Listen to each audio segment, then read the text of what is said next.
My talk today is about case number 4 of the Hekiganroku, or the Blue Cliff Record, sometimes titled Tokusan Carrying His Bundle. And I'll read the introduction to the case first. The blue sky, the bright sun. There is no distinguishing east and west. Time and causation. Medicine must be given to the sick. Tell me, is it best to let go or to hold fast? See the following. And the main case. Tokusan came to Isan's temple. Carrying his pilgrim's bundle under his arm, he crossed the lecture hall from east to west and from west to east. Then, staring around, he said, "Mu! Mu!" and went out. Secho says, "It is seen through." Tokusan reached the gate, but then said to himself, "I should not be in a hurry." So he dressed formally and entered a second time to have an interview. Isan was sitting in his place. Tokusan, holding up his kneeling cloth, said, "Osho!" Great priest. Isan made as if to take up his hosu. Then Tokusan gave a katsu shout, swung his sleeves, and went out. Secho says, "It is seen through." Tokusan, with his back turned on the lecture hall, put on his straw sandals and went off. In the evening, Isan asked the chief monk, "That new arrival, where is he?" The chief monk said, when he went out, he turned his back on the hall, put on his sandals, and went away. Isan said, "Someday that fellow will go to an isolated mountaintop, establish a hermitage, and go on scolding the Buddhas and abusing the patriarchs." Secho says, "Frost on top of snow." And finally, Secho's verse on the case. The first, seeing through. The second, seeing through. Frost on top of snow. Great risk of slipping.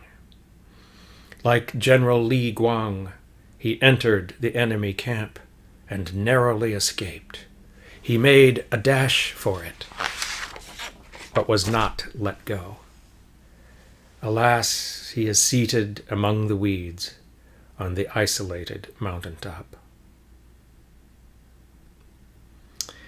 So in this case, we have two famous monks of the Chan tradition, Tokusan and Isan. Tokusan was born somewhere between 780 and 782 and died in 865. Isan lived from 771 to 853. At the time of their encounter in this koan, Isan is a profoundly realized master, mature in his practice. Tokusan, too, has had a very deep awakening experience. What is the difference between these two men? Is one more deeply awakened than the other? If so, which man is it? And we see Tokusan walk very unceremoniously into the temple and stroll around from east to west and west to east, carrying his monk's bundle. He is clearly violating the sanctity of the temple by behaving in this way. And in case you're not aware of it, a monk's traveling bundle was quite large, almost like a backpack. It contained all of their worldly possessions. Now, in the monastic rules of order observed at the model temples in China, wandering monks were supposed to follow an explicit protocol to gain entry to a monastery. In his book, The Practice of Chinese Buddhism, Holmes Welch wrote the following concerning this protocol, and I quote, "No public monastery anywhere in China could refuse admission to a properly ordained monk in good standing. The problem was to determine whether he was such. Therefore, when he came to apply for admission, the procedure was exactly prescribed. He left his bundle of effects on the right or left of the door of the guest department. If on the left, he stepped through the left side of the door, left foot first, and sat on the bench against the right wall, from which he could keep an eye on his bundle while he waited for the guest prefect. If on the right, then vice versa. The monk seeking admission would perform a series of prostrations to the altar, and the guest prefect of the monastery would then give him an oral examination. The guest prefect would ask the monk for his name, the name of the master who originally shaved his head, his place of ordination, his recent activities, and as many other questions as might be needed to remove any doubt that he was an ordained monk in good standing. If the guest prefect could not satisfy his doubts, he would ask to see the monk's ordination certificate and possibly the bowl he had received from the monastery that ordained him. If the guest prefect was satisfied that the monk was who he said he was, he would be escorted to the wandering monks' hall. Here the monk would deposit his bundle, perform another series of prostrations, and undergo another interview by the director of the wandering monks' hall. After this, the monk was free to stay as long as he liked, unless he violated one of the monastery's rules of order, which were invariably copious, detailed, and very strict. Serious violations would mean permanent expulsion. Some monks were permanently expelled from monasteries, and then they had to live by their own wits, because no monastery would accept them. These became known as wild monks in Chinese culture. They often made their living by doing divinations for laity. So, pretty risky to not follow the required protocol. But we have Tokusan utterly flouting all the rules. And it's all the more the wonder when you learn that Tokusan had started his monastic career as a scholar of the monastic rules of order. He was an expert in the various protocols that govern monastic life. If we didn't know better, we might have thought he had taken leave of his senses. You should also know that Tokusan was a great student of the Diamond Sutra, and he frequently gave lectures on it, lectures that were so highly esteemed that he had earned the nickname Diamond Joe. Joe was the name of the prefecture where he was born. But the fact is, Tokusan was fresh off a deep awakening experience under the guidance of Master Ryutan, and he was feeling very confident. We might even say he was feeling a bit cocky. And the story of his awakening is itself a koan, but I'll share it with you here so that you can see just how he's changing through time. In this one, this story, Tokusan is also carrying something, namely a lot of books and all the many commentaries he had written on the Diamond Sutra. And he came to Ryutan's temple. His aim at that point, because he had not yet had any kind of opening experience, was to test the Dharma metal of the great master Ryutan. Now, according to the collection of koans, The Gateless Gate, Tokusan asked Ryutan about Zen far into the night. At last Ryutan said, "The night is late. Why don't you retire?" Tokusan made his bows and lifted the blinds to withdraw, but he was met by darkness.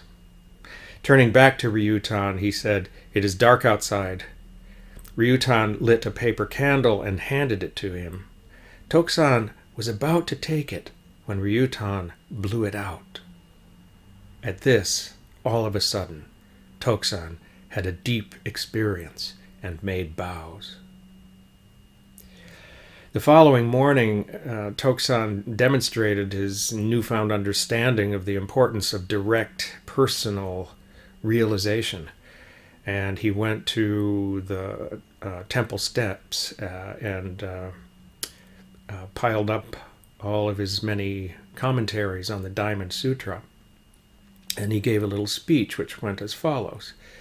Even though one has exhausted the abstruse doctrines, it is like placing a hair in a vast space.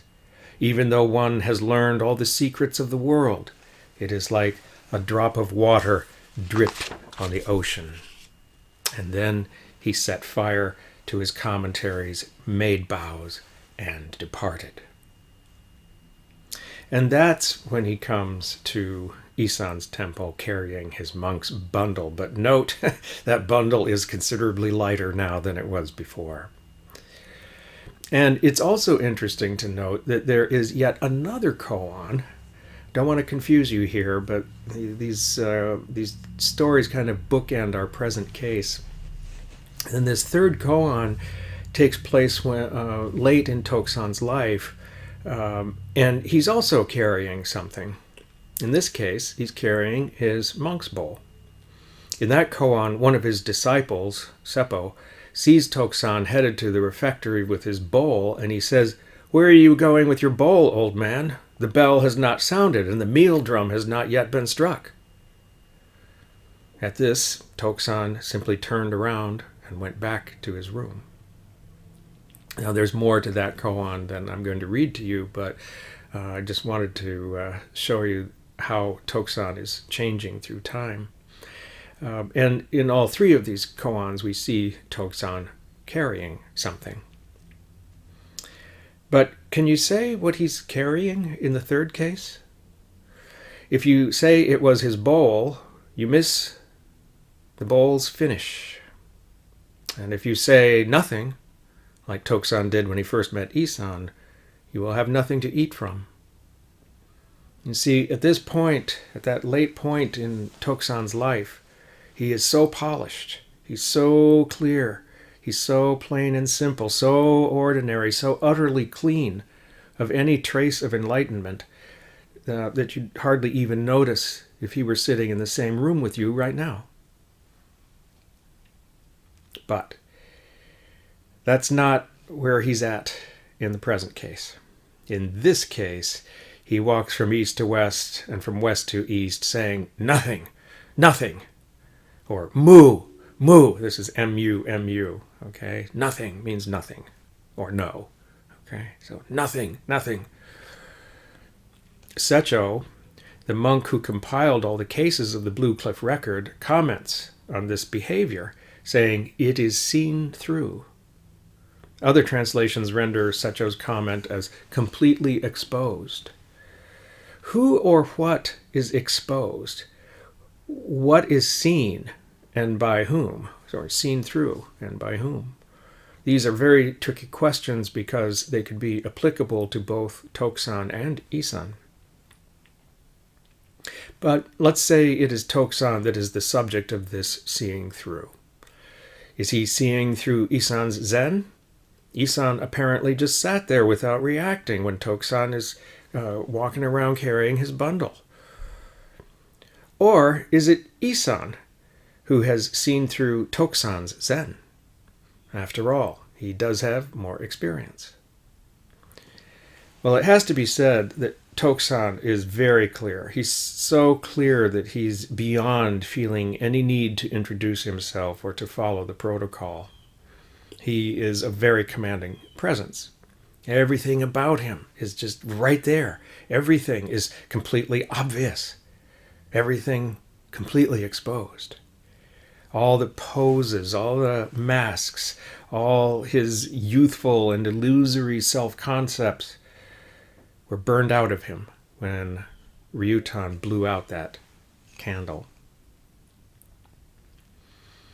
People who have attained what Tokusan has attained often strike us as rather iconoclastic. It's like very much like a story that the Korean Master Isan used to tell. It's about a greatly awakened person who walks into the meditation hall smoking a cigarette. I mean, that's already profane. And this person walks right up to the altar and flicks ashes on the Buddha's head. I mean, it's just outright sacrilege. And this person is demonstrating his realization of emptiness, or shunyata. He has realized that fundamentally speaking, there is no right, no wrong, no eye, ear, nose, tongue, body, mind, as it says in the Heart Sutra.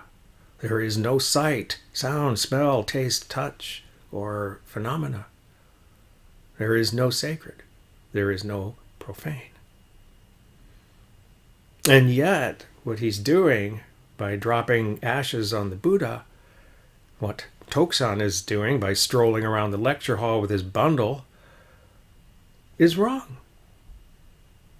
How do you help someone see the problem with their actions when they are already enlightened, when they are, let's say, 100% right, but are nevertheless wrong?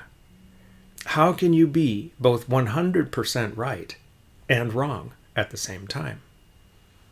It happens. Anyway, people like Tokusan tend to stand out. You've met them. They're unique. Sometimes we say of such a person as Tokusan that they're a real character. Sometimes we say that a person like Tokusan is a real individual. We say it in a tone that is half admiring, but also kind of dubious, sort of half offended maybe. In some way, we have to admire Tokusan for being his own dog. I mean, if you look at him, he's truly courageous. He's no poser. This is authentic. A poser, trying to look like an individual, may break the rules or violate social norms, let's say. But it's just because they want attention. Often they want the wrong kind of attention. One blow with the hand or the stick, and they crumple. True individuality, truly being yourself, isn't a thing you can attain. It's not a thing to be attained because, and please hear me, you can't attain yourself.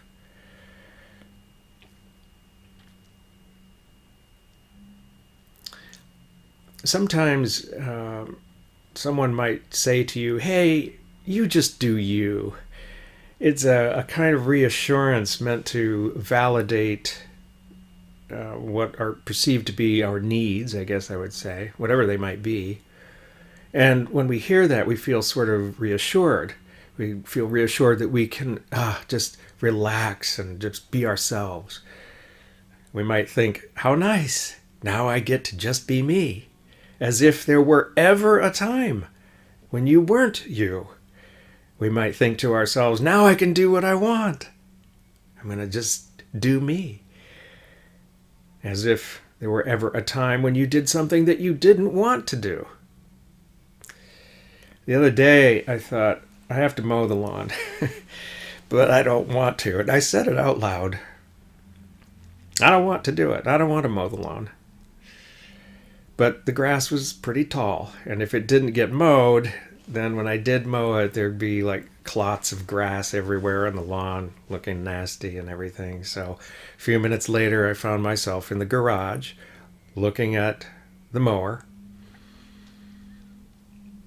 And if the neighbors had seen me then, they would have thought I'd completely lost my mind because I had to bow to my lawnmower yet again.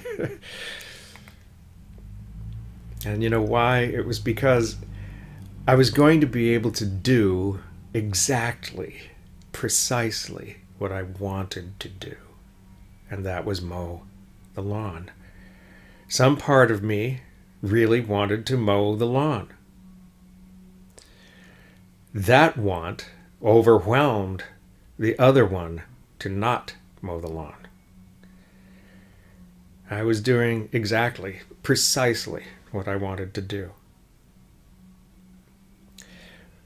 But when we think, oh, there's a me that can't do what he wants to do, and there's a me that gets to do what he wants to do, that's a very dualistic kind of thinking. And it's this kind of dualistic thinking that makes us believe that we can sometimes be ourselves and sometimes we can't be ourselves. But we're really always ourselves. Even if we put up a facade, if we wear a mask, we're still being ourselves. We chose the mask. We chose to wear it.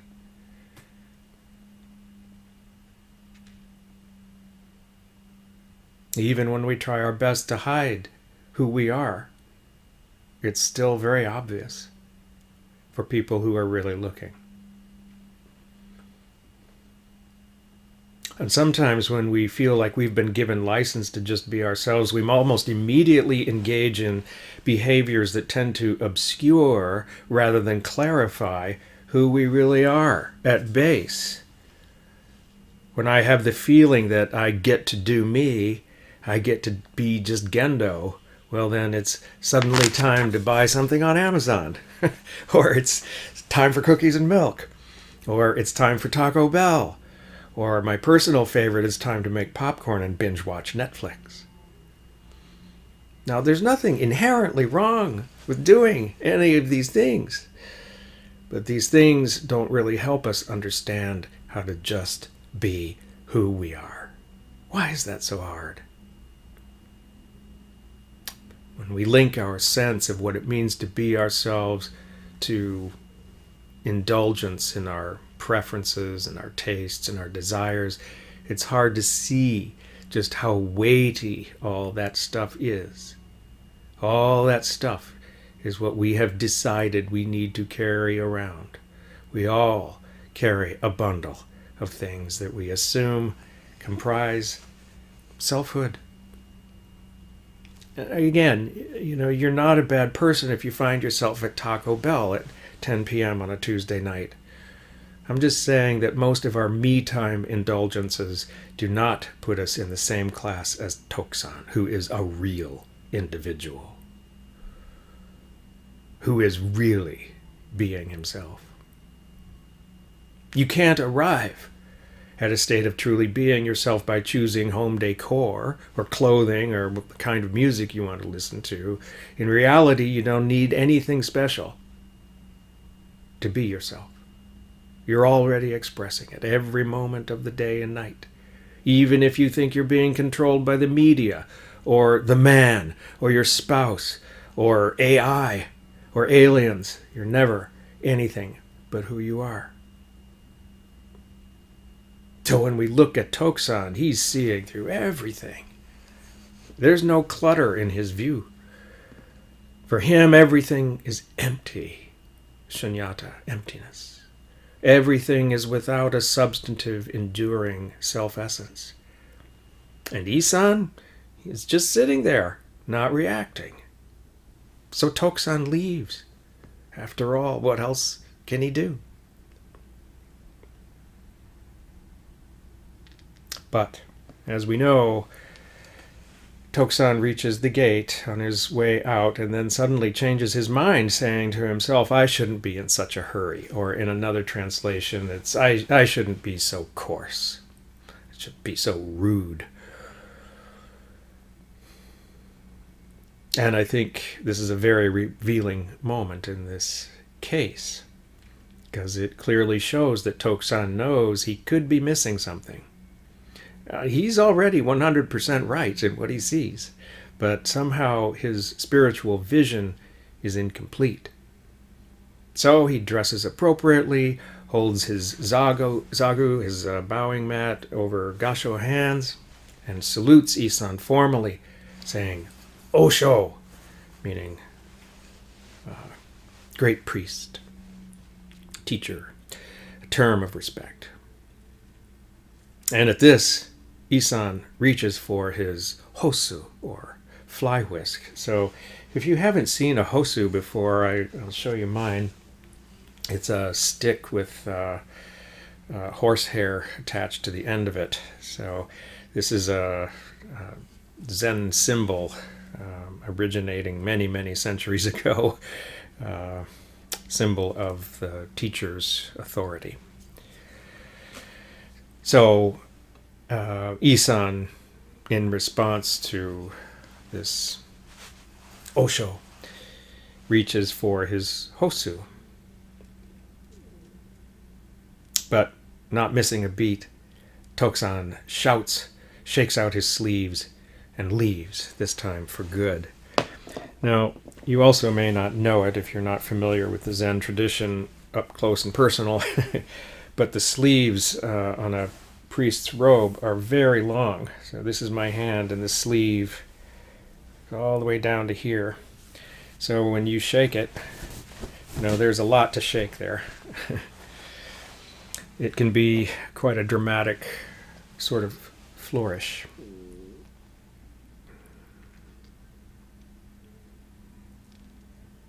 So Tokusan shouts, "Katsu!" That's how it's rendered in Japanese, K-A-T-S-U, Katsu. In Chinese, in ancient times, it probably would have been more like "Ho!" Something like that. But it doesn't matter what particular sound, it's a shout. He shakes out his sleeves and he leaves, this time for good. And commenting on this, Secho repeats what he said before. He says, "It is seen through." Now Secho, just keep in mind, Secho is the one who compiled all the cases of the Blue Cliff record, and then he added a poem onto each case, and we'll talk about his poem in a minute. But in this case, Secho inserts his own comments in between some of the lines of the case. So after Tokusan says, "Nothing, nothing," or "Moo, moo," Secho says, "It is seen through." And now with this sleeve shaking thing, Secho says it again, "It is seen through."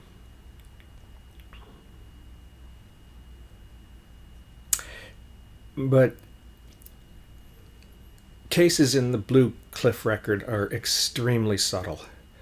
And this is why you really need to, if you're going to practice with koans, you memorize the case and then you meditate on the case until you penetrate the case. And then you bring your understanding to the teacher in Dokusan, or the private interview. You really need to do the meditation in order to detect what the difference is between the first "it is seen through" and the second "it is seen through." These comments of Secho's. So I have to ask again, what or who is now seen through? Is Tokusan seeing through Isan, reaching for his fly whisk? Or is it the other way around? Isan, reaching for his fly whisk, is seeing through Tokusan's Zen. This is something you need to consider.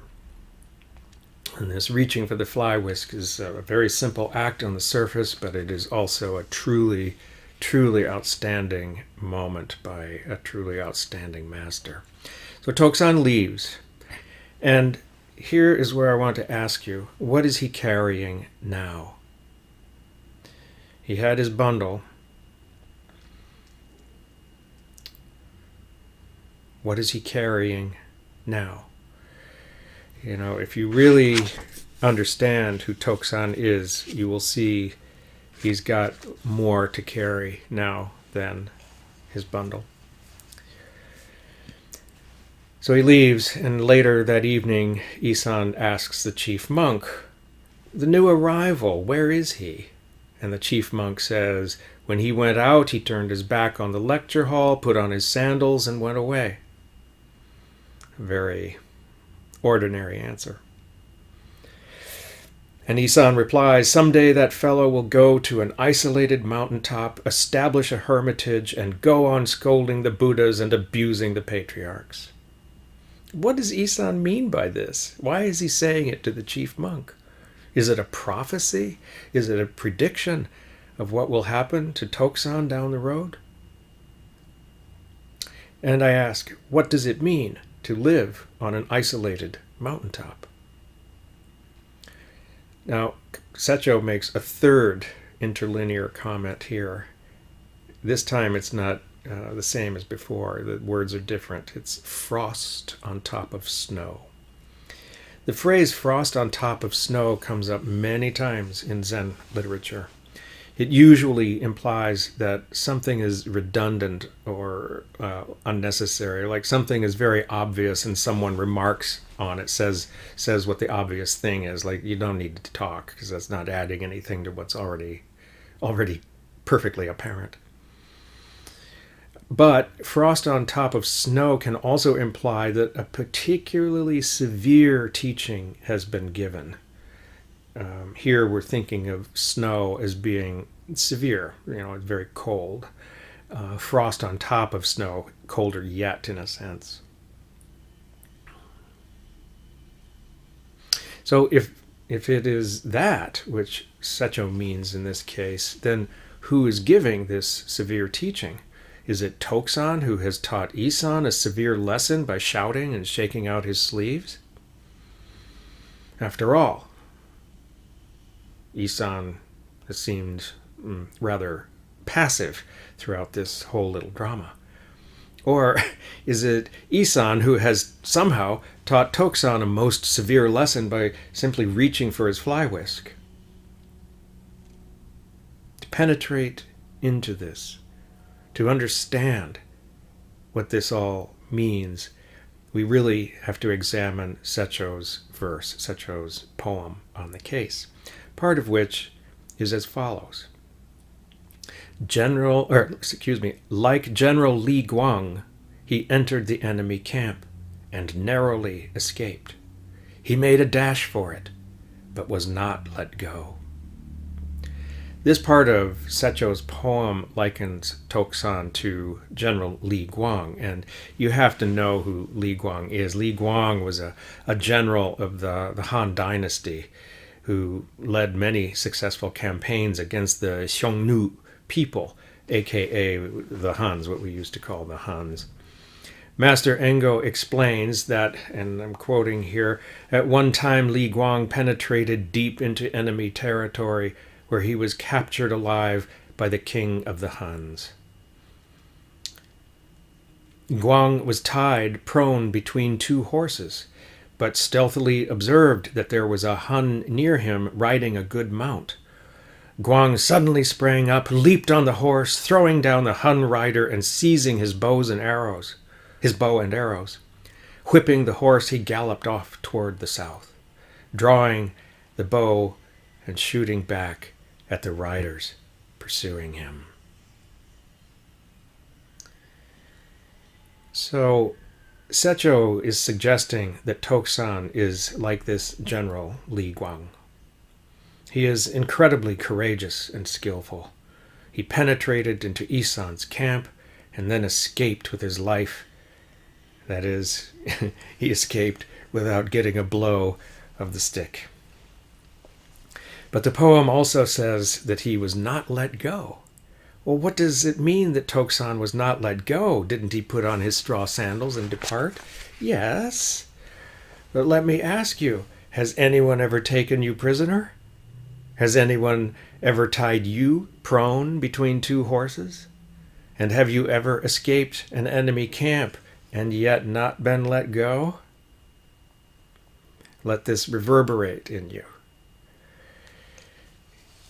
To really get into this case, you have to thoroughly know Tokusan and Isan both, but starting with Tokusan, he's no slouch, as my teacher Myoyu Roshi always said. He's no slouch. Tokusan's roaring his lion's roar, we say. He's going in and saying nothing, nothing, and returning again only to shout and shake out his sleeves. It's like saying, hey, this is me. Look at me. I am what I am. I dare you to say otherwise. And if you can't, then you'd better confirm me. But even though he behaved in this outlandish way, he didn't get a rise out of Isan. Isan definitely sees that Tokusan's awakening is genuine, and it's deep too. But Tokusan doesn't really get anything for all his trouble. Isan just sits there. Why do you suppose that is? Why doesn't Isan confirm Tokusan's awakening?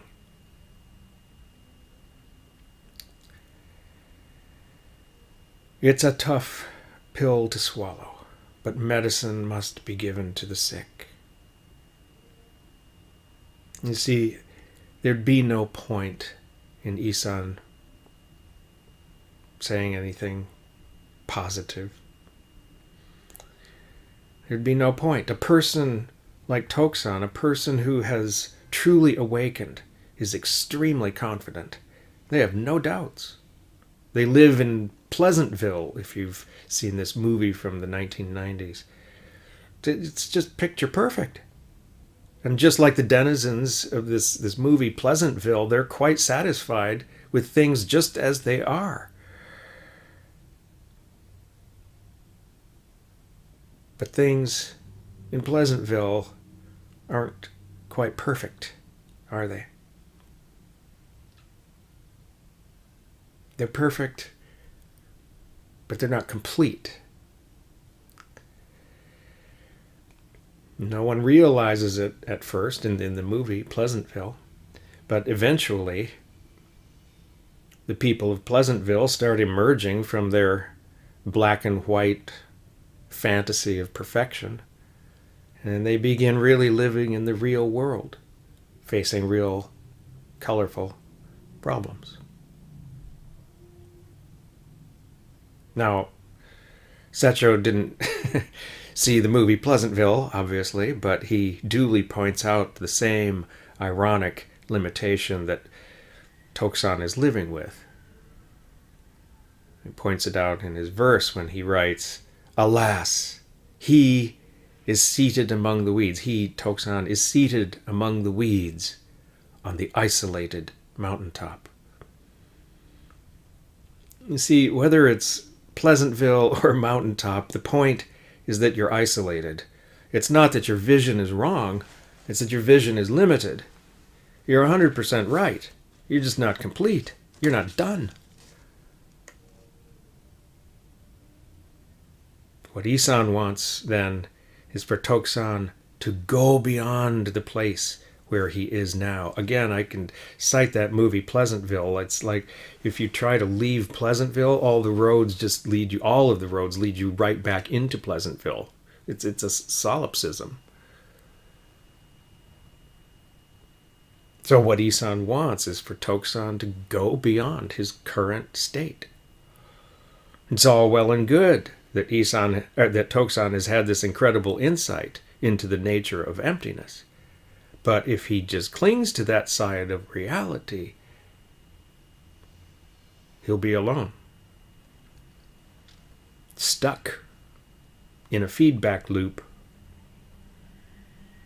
seeing only one side of reality, the emptiness side.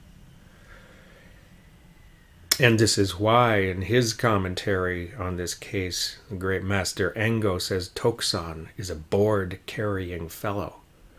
I love that phrase, a board-carrying fellow. This is a commonly used metaphor in the Zen tradition. Just imagine someone carrying a board on their shoulder. They can see to one side, but not the other.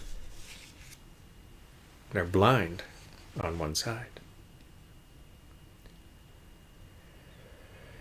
So, if we think that Isan didn't do anything or was merely passive in this rather dramatic exchange, we would be missing something very, very important. So we really have to know Isan. By withholding his approval, Isan prevented Tokusan from truly escaping. He's given Tokusan an extra burden to carry, a burden beyond his monk's bundle. You see, Isan has planted a seed of doubt in Tokusan, and eventually, somewhere, sometime, someday, that seed is going to produce some pretty irritating weeds, even if Tokusan is on his mountaintop. I mean, what is Tokusan going to do now? Think about that. Is he just going to keep wandering from temple to temple, shouting and swinging his sleeves, and then leaving? How many times can you do that before you run out of places to go?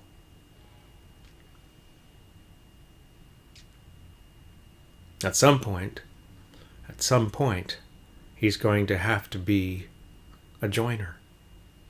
At some point, he has to leave his isolated mountaintop. And the only place you can go from the top of a mountain is down into the muck of everyday life. Or, the way Secho puts it, he has to sit in the weeds. These weeds are everyday mind. They're everywhere. These weeds. Thoughts are everywhere. Things happen. You have to wash the dishes. You have to do the laundry. You have to give a Teisho. Weeds are everywhere, even on mountaintops. So, again, what did Isan teach? He taught nothing. Nothing. It was a most severe teaching, a most crushing teaching. Frost on top of snow. Thank you for listening.